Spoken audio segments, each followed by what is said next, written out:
আজকের এই কেকটা কোনো বড় অনুষ্ঠানের জন্য না, একদম নিজেদের বাসায় খাওয়ার জন্য বানানো হয়েছে। এখন কেকটা কাটা হচ্ছে সবাই মিলে খাওয়ার জন্য। যেহেতু বাসায় খাওয়ার জন্যই বানানো, তাই ডেকোরেশনটাও রেখেছি একদম সাধারণ।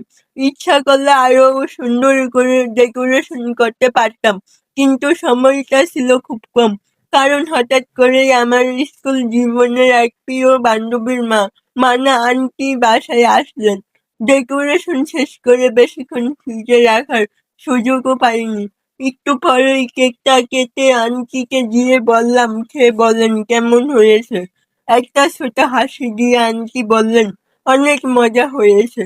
তারপর হঠাৎ করেই বললেন, 3 বছর পর আজকে আসলাম। মনে হয় আল্লাহ আজকে আমাকে তোমাদের বাসায় এনেছেন শুধু তোমার হাতের কেক খাওয়ার জন্য। এই কথাটাই আমার পুরো দিনের ক্লান্তি দূর করে দিল।